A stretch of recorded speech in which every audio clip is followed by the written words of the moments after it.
Good afternoon and welcome. This is Spectrum Television News at noon. I am Uya MM coming to you live from Uyo, the Akwa Ibom State capital. Let's take a look at the headlines. Senate assures retired police officers of exit from contributory pension scheme. Osun State Governor Demola Adeleke resigns from PDP. In other news, the United States lawmakers to meet today on escalating violence in Nigeria. We'll bring you the details of these stories and more in a moment.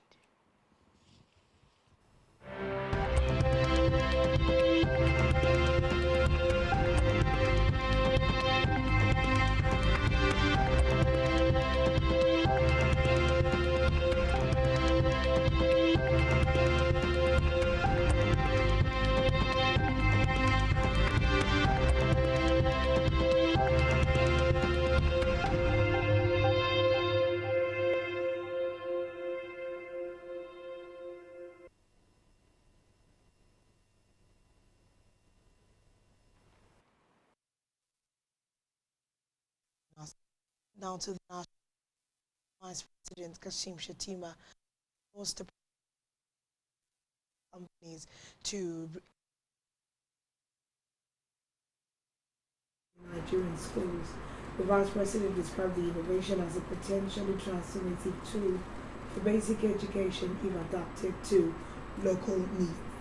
Hosting a delegation from the Indian firms yesterday at the State House in Abuja, Shettima said the school-in-a-box solution, which deploys interactive smart boards, digital learning content, and AI-enabled teaching aids, could significantly strengthen teaching and learning across the country's primary and secondary schools.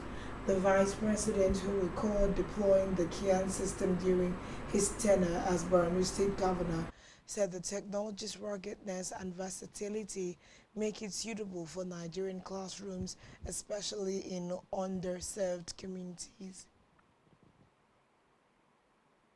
From the Red Chambers, relief is underway for retired police officers as the Pension Reform Bill 2025, which will give legal seal to the exit of police personnel from the contributory pension scheme, will be passed today at the Senate. Senate President Godswill Akpabio gave the hint at a meeting with retired police officers under the aegis of Police Retired Officers Forum, stating that since all security agencies have exited the scheme, there was no point retaining police retirees. He lauded the service offered by retired police officers and their colleagues, noting that they have been a strong pillar in internal security. At the meeting, Akpabio promised that all hindrances to its passage will be removed to enable the former police officers have a better deal like their counterparts. Now to the Green Chambers, the Speaker, House of Representatives Tajuddin Abbas, has dismissed allegations linking him to the purported mismanagement of 18.6 billion naira allegedly associated with the National Assembly Service Commission headquarters project.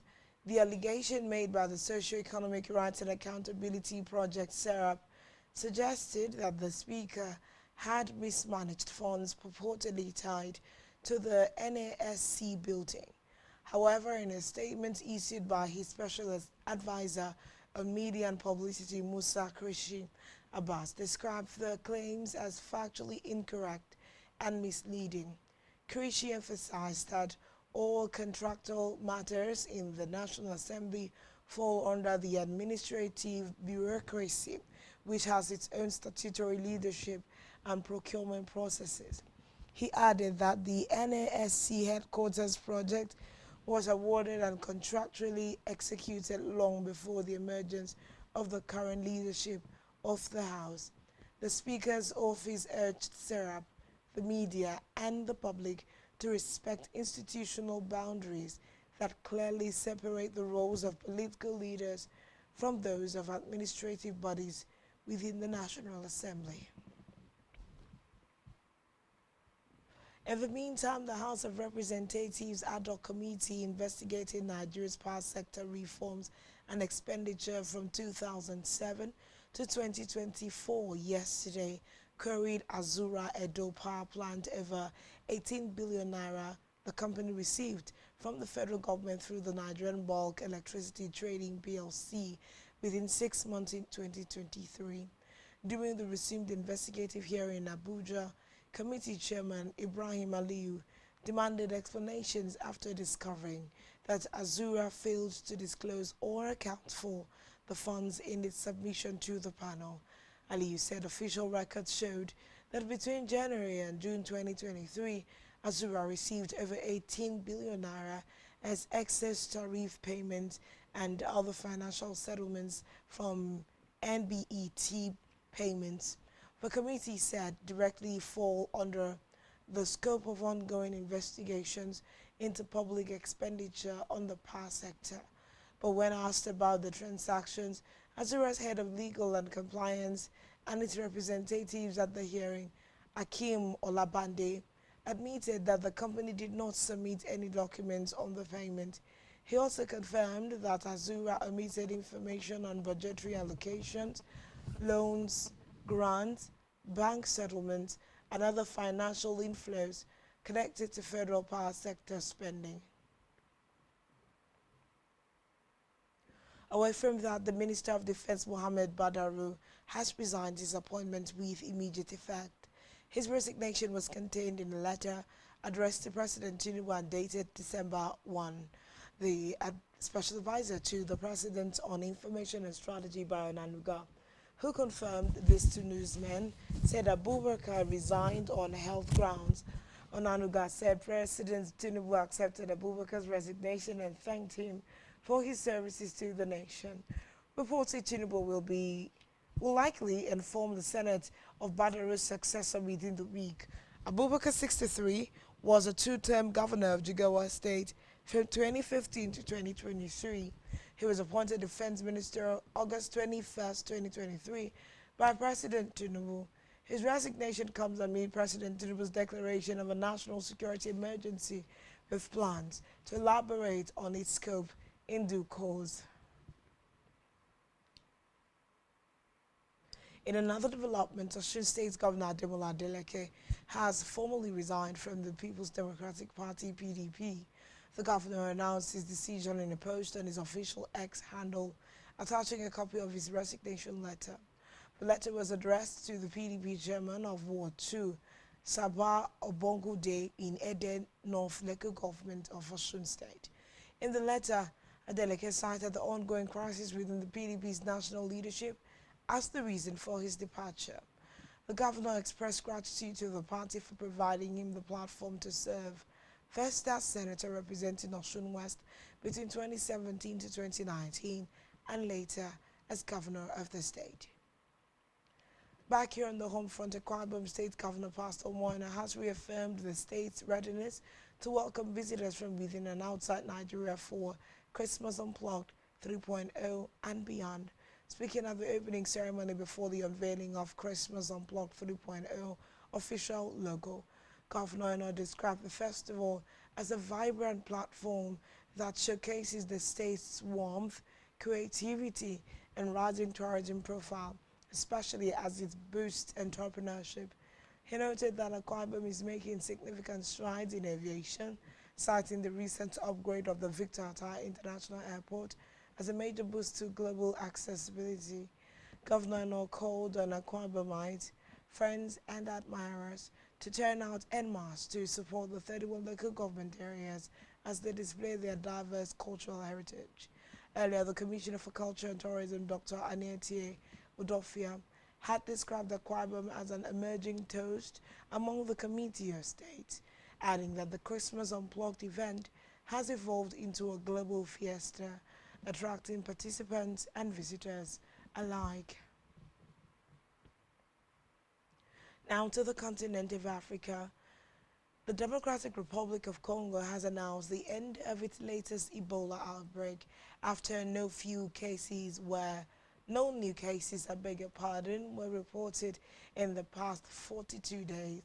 Congo's Health Minister Roger Kamba said a total of 53 confirmed cases, 45 deaths, and 11 probable cases were recorded during the country's 16th Ebola outbreak. Kamba said more than 47,500 people were vaccinated. He noted the nation is still battling other diseases including cholera and mpox. On the foreign scene, the United States House Appropriations Committee will host a joint congressional briefing today to examine the alleged persecution of Christians in Nigeria.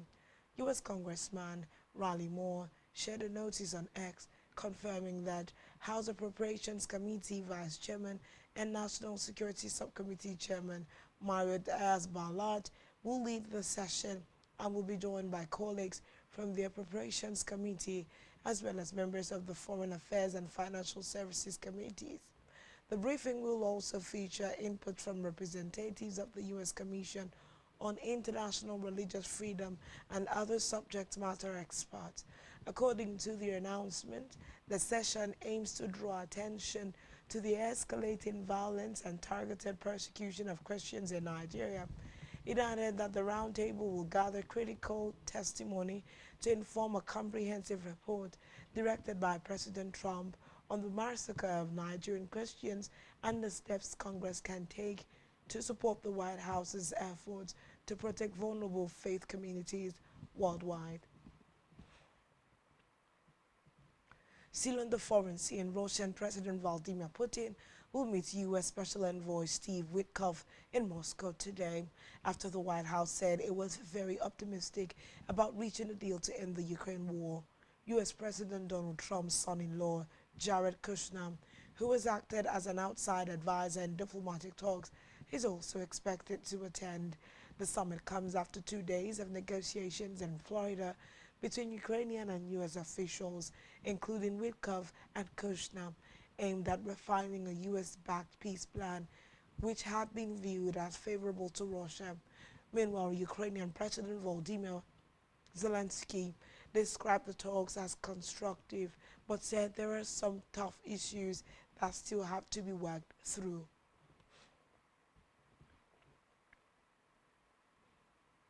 Still to come in the news.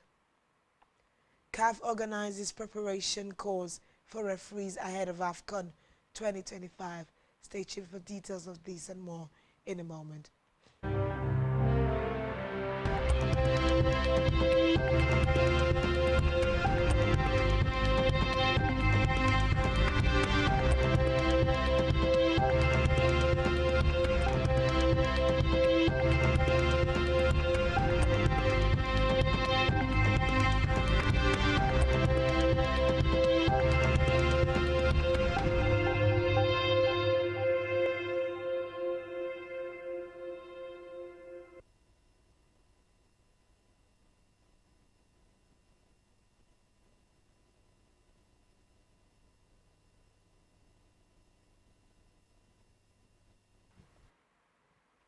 Welcome back and thanks for staying tuned. And now to the rest of the news stories. In the world of business, the Minister of Marine and Blue Economy, Adegboyega Oyetola, has stated that Nigeria's return to Category C of the International Maritime Organization Council reflects a renewed vote of confidence in the country's role within the international maritime system. In a statement signed by his media aide, Dr. Bolaji Akinola, the minister disclosed this when he hosted an appreciation lunch for IMO delegates in London yesterday. He reaffirmed Nigeria's commitment to constructive global maritime engagement following the election victory.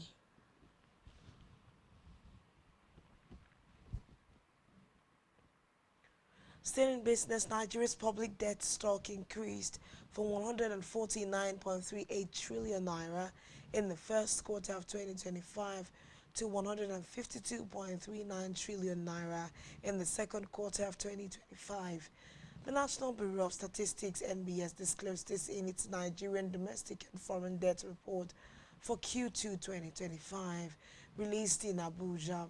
According to the report, Nigeria's public debt stock, which includes external and domestic debt, grew by 2.01% on a quarter-on-quarter basis.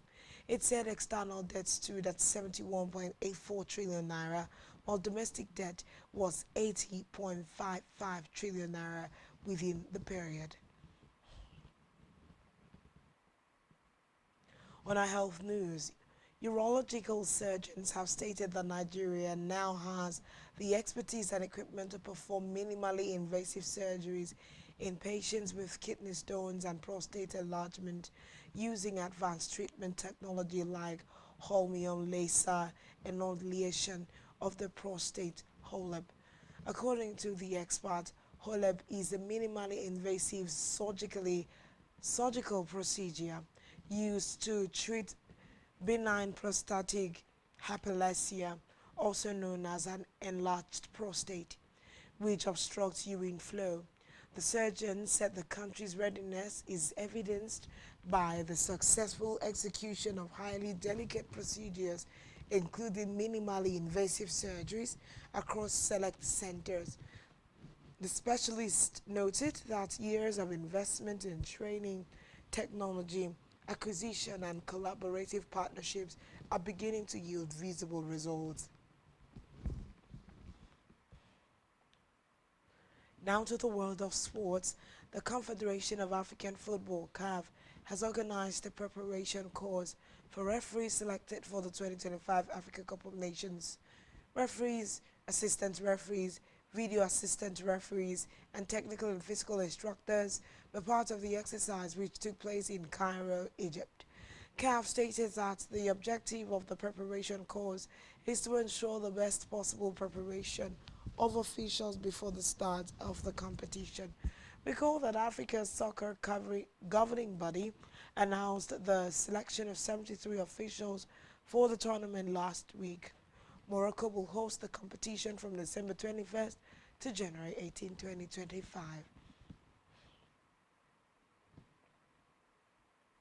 Still in sports, the Nigeria Football Federation (NFF) has set a semi-final target for Super Eagles head coach Eric Shiel ahead of the 2025 Africa Cup of Nations. According to reports, Shiel met with the NFF Technical Committee in Abuja, where a realistic target was set for the team. The Malian has also been mandated to inject fresh blood to the team following the Super Eagles' failure to qualify for the 2026 FIFA World Cup. Chile is expected to release a 28-man list for the AFCON 2025 finals this week. The Super Eagles are drawn in Group C along with Tunisia, Tanzania and Uganda. They will open their campaign on December 23rd against Tanzania. On our entertainment news, Kaka Ibokwe, a former manager of Nigerian music legend Innocent Idibia, also known as Two-Face, has confirmed that the singer was arrested in London following a heated altercation with his pregnant wife Natasha Osawaru. Kaka confirmed the incident while making an appearance on a social media live session yesterday. Recall that Two-Face had traveled to the UK with his new wife for a concert tour but failed to show up at a scheduled show October 2nd, 2025. And that's all we have for you at this time. Do ensure to follow us on social media and subscribe to our YouTube channel, all of which you can find on our website, spectrumtvlive.ng. You have been watching Spectrum Television News at 12. I am Uyai MM. Thanks for watching. Do enjoy the rest of your day. Good afternoon.